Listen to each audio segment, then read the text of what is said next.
Bloomberg Audio Studios. Podcasts, radio, news.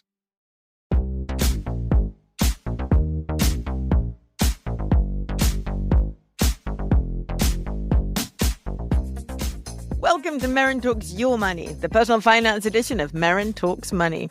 In these bonus podcasts, we talk about the best strategies for making the most of your money. I'm Merryn Somerset Webb, and with me, senior reporter and Money Distilled author, John Stepek. Hi, John. Hi, Merryn. So, budget is over. Things are a little more clear. No, of course, they're not any more clear at all, but some things are a little more clear. That means we can now answer some of the personal finance questions with a little bit more clarity. We're not always going to be saying, depending on the budget, depending on the budget, depending on the budget. We're now going to say, depending on the next budget, depending on the next budget, depending on the next budget, because we know this isn't over. Looking at, there's incredibly high level of spend, incredibly high level of tax to GDP, very low growth, etc. We all know that she's going to be needing more. She's going to be back. We don't know what she's going to be wanting next time, but it's not over. So we're always going to caveat everything with there are more budgets to come and we have no idea what's going to happen in them. So everything that we say must be taken with that in mind. Is that fair? Oh, that's very fair, especially when it comes to today's topic. Yeah, and it would be fair regardless of who was in government, if I'm honest. Yeah. Right, yeah. So this week we want to talk about something incredibly important and something that really, really agitates me and John. And you'll probably have heard us saying over and over and over on the podcast and writing over and over that we do anything, almost anything, bar selling our children, but pretty much anything else to have a defined benefit pension instead of the defined contribution pensions that we do have. So, Mustafa, who's been listening to us going on about this for a while, have finally asked the right question. He says, I have heard you regularly wish you had a defined benefit pension. I do have one, but since the 1st of April, I have transferred to a defined contribution pension. Am I being a fool? Well, I have to say my first thought when I saw that was 1st of April, please, God, let it be a joke. But I think it probably isn't. Let's start off with defining what this actually is. John, what's a defined benefit pension? What's this thing you want so very badly? But not enough to go work in the public sector. Quite badly, but not that badly. Yeah, well, there is that. So defined benefit pension means that when you retire, you get an amount of annual income that is proportionate to your salary over your lifetime. So at the moment, most defined benefit pensions, they used to be final salary, now they're career average. But all that means is that so over the length of your career, it's the average of your salary over that time and you get paid a certain amount of it once you retire. And the important thing is that that's guaranteed and it goes up with inflation. So you don't have to worry about doing anything other than doing your job. And you never have to worry about investing money for your retirement over and above perhaps anything that you want to do on the side. So it's just a very straightforward way from an employee's point of view of saving for the future. All the investment risk here, all the risk of having enough money to pay out the pension lies with the employer. And when I say it lies with the employer, I mean it occasionally lies with what you might think of as an employer, because there aren't very many of these schemes left around in the private sector, right? So in the old days, pretty much everyone who had a pension had a defined benefit pension. Gradually, because they are very expensive, we'll come on to that, they've gradually disappeared. There are now well under 1 million people in the private sector with defined benefit pensions that are still accruing. All other defined benefit pensions, many, many millions of them, are in the public sector. So 82% of those who work in the public sector have a defined benefit pension on the go. So when I say the risk of these pensions rests with the employer, what I really mean is the risk rests with the public sector, by which I really mean the risk of their pensions rests with you, the taxpayer. Lucky you. So that's how it works. This pension income, the great thing about it, as John said, it arrives every single month. You get paid regardless of what happens. And of course, the country goes completely bust and other taxpayers can't continue to provide for your retirement. This could happen, but it's not looking likely in the immediate. You get that money. Now, in the private sector, if you have a private sector DB, you may get inflation linkage. Well, you will get inflation linkage, but it's not guaranteed to be to the actual RPI or the actual CPI. You may have a cap, which is sometimes 3% a year or 5% a year, which means that quite a few people in private sector defined benefit schemes lost out during that period of very high inflation. So in periods when inflation was above 10%, they may have found they only got an uplift of 3 to 5%. But nonetheless, that's probably better than those of us in the private sector managed on our defined contribution pensions. So that's a defined benefit pension. And you can see how incredibly attractive it is. There's one more thing to add to it on its enormous attractions, which is the amount that employers tend to contribute. In the NHS, the employer, the public sector, the taxpayer, contributes around 24%, nearly 24% of a salary into the pension scheme for the employee. The employee themselves will put in anything from 5.2% to 12.5%, depending on where they sit on the income scale. In the civil service, it's pretty good too. You get 28.97%.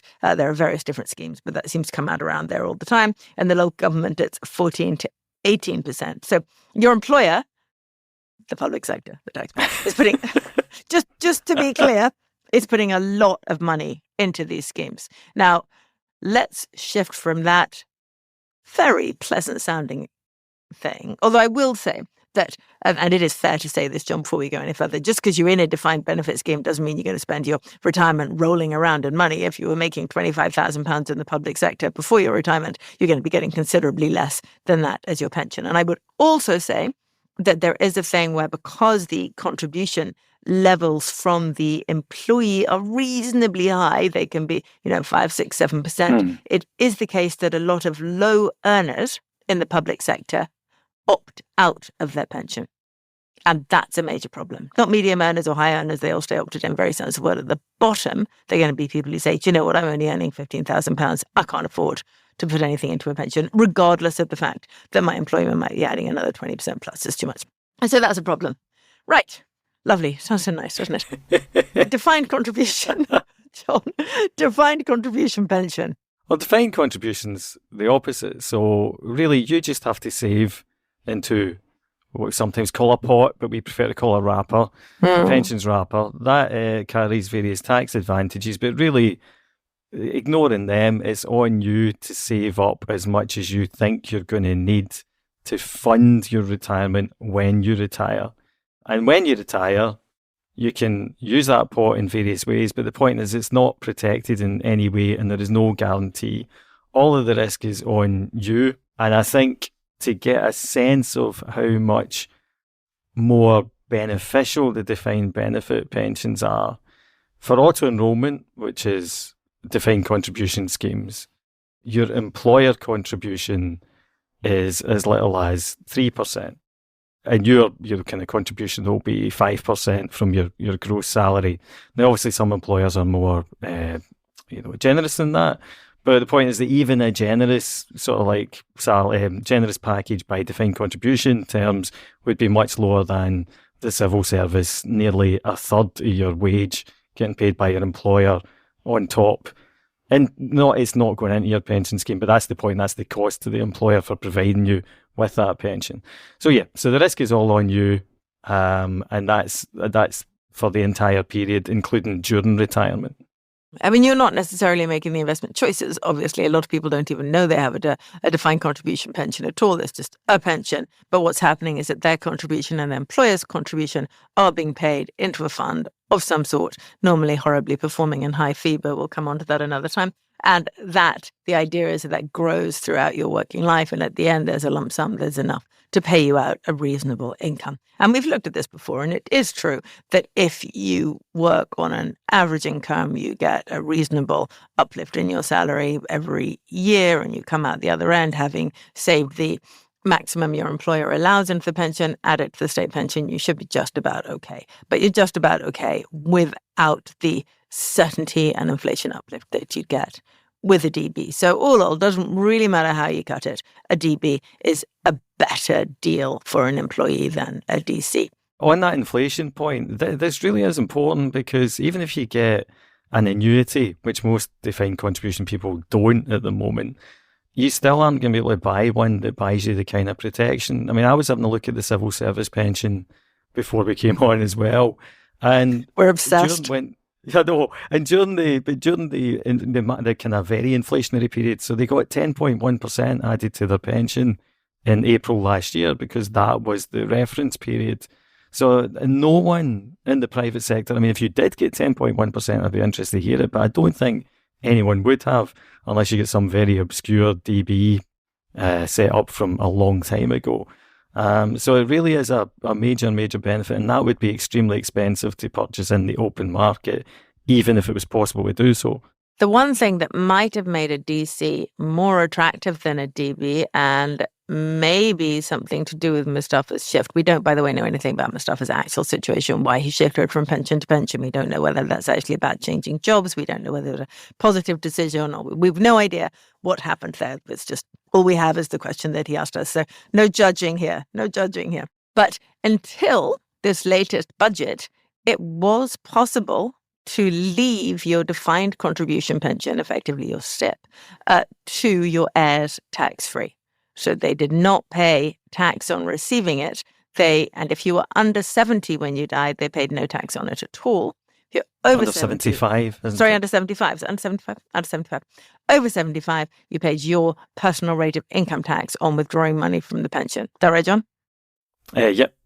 So that made it a very attractive thing to do. And financial advisors had begun over the last decade or so to advise people to leave their money inside their pension and spend all the money that they had outside that pension first, because that was the most tax efficient way to leave money to their heirs. So that was one reason why a lot of people transferred from DB to DC, and particularly when interest rates were extremely low. And so the capital value of defined benefit pensions was very high. You could shift that into a DC wrapper and think to yourself, this is great, my heirs are going to be rolling around in cash, which of course lots of them would have been, but not anymore. Yeah, we talked about this the other week, but the thing is, when this first happened, it did seem egregious, and it did seem like something that was bound to be cracked down on eventually. And it's unfortunate it's taken a government this long to do it, so that it has become part of a lot of people's retirement planning. And it really does change it. I mean, there was a point where, like you say, advisors were saying, right, we'll put money in your pension, but don't touch your pension until last. Whereas now you're probably going to be better to actually take your pension before, say, your ISA, because although your ISA will attract inheritance tax, the actual money will then be free of income tax once you're withdrawing it if you passed it on to a spouse, but not a spouse, an inheritor. Whereas the thing with the pension is that not only is IHT taken out, when they take the income from it, that'll get taxed too. So, it kind of makes the sequencing completely different from what a lot of people will have planned. So that's, there's going to be a lot of interesting knock-on effects from this, and most of them are not going to be, ones that people feel very happy about if they had been relying on this as a planning tool.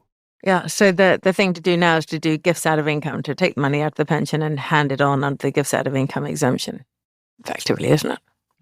Yeah. And lots of other kind of elements I'm sure that people will charge you a lot of money to explain to you about doing. Yeah, do see your IFA. Yes. The other group of people who might not be particularly impressed by this, of course, is the platforms, because nothing an investment platform or indeed a fund manager of any kind likes more than sticky money. So the idea that people were very keen to keep as much money as possible inside their pension wrappers for as long as possible was very attractive for financial product providers. So they might be mildly irritated by this, but possibly not as irritated as people who moved out of DB into DC in order to leave their money tax-free. So I think that's it. Is there anything that we've missed out of that? I mean, I suppose the other point to remember is that if you want to transfer from a defined benefit pension to a defined contribution pension, you will struggle to find an advisor who will give you advice on that. And the reason for that is because the FCA comes down like a ton of bricks on anyone who hasn't completely made sure that it's definitely the right thing for the clients, that the risk of mis-selling or being accused of mis-selling is extremely high. And the reason for that is because for the vast majority of people, defined benefit pension is a lot better than a defined contribution pension. And, you occasionally see people trying to make contrarian arguments kind of online about this, but it really is one of those things where you have to have a very, very weird set of circumstances for the DC to be better than the DB, certainly as far as I can see. Well, there was a point. That point no longer exists, but I'll only mildly disagree with you, John, because I wouldn't want to do more than that. But there was a point back when interest rates were insanely low.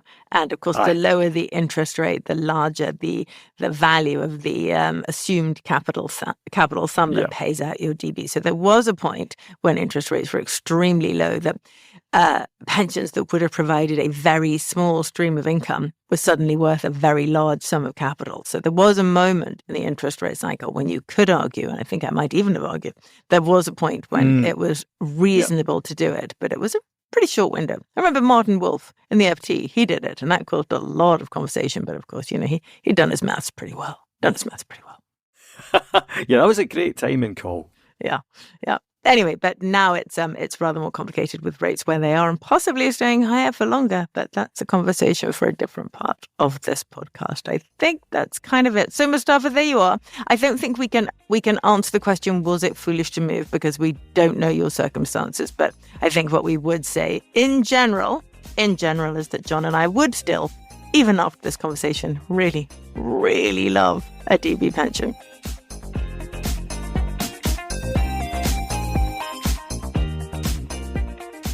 Thanks for listening to this week's Merryn Talks Your Money. If you like our show, rate, review, and subscribe wherever you listen to podcasts. Also, be sure to follow me and John on X or Twitter @MerrynSW and John_Stepek. This episode was produced by Samir Sadi, production support and sound design by Moses Andam.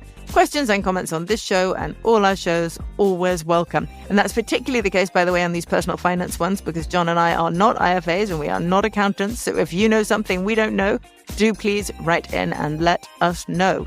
Our show email is merrynmoney@bloomberg.net.